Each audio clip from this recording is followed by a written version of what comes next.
میرا بھی سوال ہے کہ بار بار مسجد عائشہ سے طواف، بار بار، یہ بھی بڑا احکام سوال ہے، بار بار مسجد عائشہ سے جو ہے احرام باندھ کر اور اس کا جو ہے کیا کرنا، عمرہ کرنا۔ نبی صلی اللہ علیہ وسلم سے میرے بھائی ثابت نہیں ہے بھائی، نبی صلی اللہ علیہ وسلم نے 4 عمرے کیے اور چاروں کے لیے سفر کیا۔ یہ نہیں کیا کہ چلو آ کے پھر جو ہے وہ مسجد عائشہ تو موجود تھی اس وقت، اس سے پھر اپنے نانا دادا یا کسی کے لیے عمرہ کر لیتے، بلکہ چاروں کے لیے سفر کیا۔ اور کسی بھی صحابی سے ہمیں یہ بات چیز نہیں ملتی کہ انہوں نے آ کر مکہ میں آئے ہوں اور انہوں نے پھر جو ہے وہ دوڑ لگا دی ہو جناب علی مسجد عائشہ سے، یہ نانا کے لیے، یہ دادا کے لیے، پردادا کے لیے، یہ والد کے لیے، یہ تو نبی صلی اللہ علیہ وسلم سے ثابت نہیں ہے۔ مسجد عائشہ وہ اس مسجد کو کہتے ہیں کہ جب سیدہ عائشہ ساتھ آئیں اور ان کا وہ مخصوص دن شروع ہو گیا تو آپ صلی اللہ علیہ وسلم نے ان کے بھائی عبد الرحمن کو ان کے ساتھ بھیجا کہ جا کر وہاں سے پاک صاف ہو کر تو دوبارہ آ کر عمرہ جو ہے وہ۔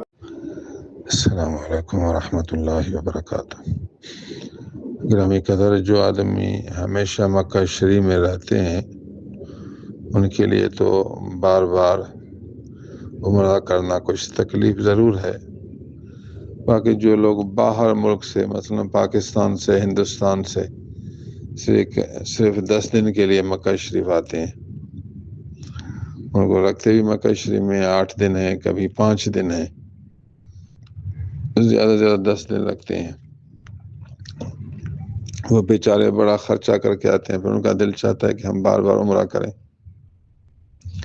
اپنے لیے کریں، اپنے والد کے لیے، اپنے دادا کے لیے، تو اچھی بات ہے۔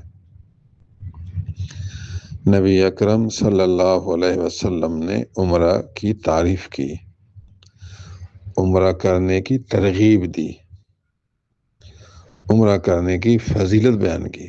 بخاری شریف میں واضح حدیث ہے، العمرۃ الی العمرۃ کفارۃ لما بینہما، بار بار عمرہ کرو۔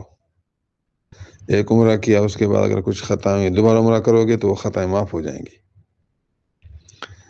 ایک عمرہ دوسرا عمرہ کے درمیان جو خطائیں ہیں ان کا مٹانے والا ہے۔ تو حضور تو ترغیب دے رہے ہیں کہ پہلے عمرہ کیا دوبارہ بھی کرو، العمرۃ الی العمرۃ، دوبارہ ہو گیا نا۔ پھر کہا دوبارہ عمرہ کرو گے، جو بیچ میں جو خطائیں ہوگی ان خطاؤں کے یہ عمرہ مٹا دے گا۔ حضور فضیلت بیان کر رہے ہیں، ترغیب دے رہے ہیں کہ کرو عمرہ، بار بار کرو۔ نبی صلی اللہ علیہ وسلم فرماتے ہیں کہ بار بار عمرہ کرو، اپنے گناہوں کو مٹاؤ۔ تو اس حدیث پر جو لوگ بیچارے دور سے آتے ہیں تو ان کو عمل کرنا آسان بھی ہے، اور ان کو ایک موقع مل گیا ہے، سہولت ہے، موقع مل گیا ہے۔ جو مکہ میں رہتے ہیں ان کے لیے اور نیکی کے کام بہت ہیں، وہ اور نیکی کے کام کریں گے۔ شرن ان پر ضروری نہیں، نہ فرض، نہ واجب، نہ سنت مؤکدہ، تو وہ اور دین کا کام بہت کرتے ہیں، شکر ہے۔ باقی جو دور سے آتے ہیں وہاں فارغ ہیں تو اس حدیث پر عمل کرتے ہیں تو اچھی بات ہے۔ باقی یہ کہنا کہ جی جو آدمی باہر سے آتا ہے وہ بار بار مجاز سے عمرہ کرتے ہیں، ایسا نہ کریں، یہ غلط ہے، خطا ہے۔ میں نے دلیل بھی پیش کی اور حقیقت حال بھی بیان کر دی۔ السلام علیکم ورحمۃ اللہ۔